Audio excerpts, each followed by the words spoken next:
At House of Cherith, we received women with all kind of backstories. Crystal came to us. She had been born into a satanic cult. The way they paid for their cult was by trafficking their daughters. So she had been trafficked since the age of 5. When she got to us, she was 23. She was broken every way you can be broken. Physically, emotionally, spiritually, mentally. We just started trying to put her back together piece by piece, just a little bit at a time. Obviously, a disdain for men, wouldn't speak to me for a long time, wouldn't speak to any man, hold her head down, her eyes to the floor. So she was with us probably a year in our worship experiences. We just kept loving on her. And then a friend of ours hosted, she and a bunch of other ladies from House of Cherith, at their ranch in Colorado, there in the mountains and the beauty of God's creation. And on Thursday night, I left Atlanta and I flew up to Denver, grabbed a car, drove up to Estes Park, stopped at the flower shop to get some flowers, went to the candy shop to get candy. And then as they were coming into dinner one at a time that night, I would just hand each of the ladies a rose, hand her some candy, and just simply tell her I loved her.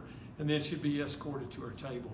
I was a little concerned about Crystal because of the fact that she was still struggling so much with her trauma, not quite ready to engage in real conversation with men, and not quite sure that there was a God who loved her.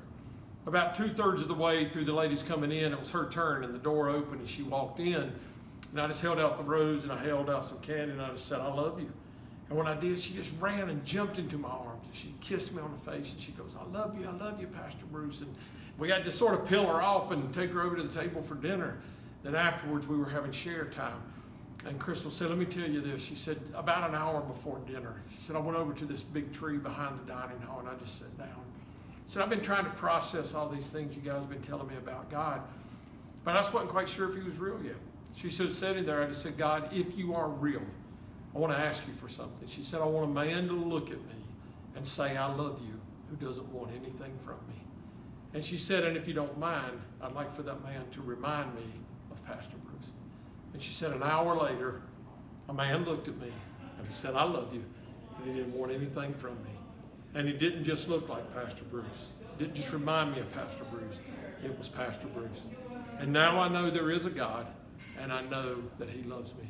Your support for House of Cherith means that more and more women will know the love of God. Thank you so much.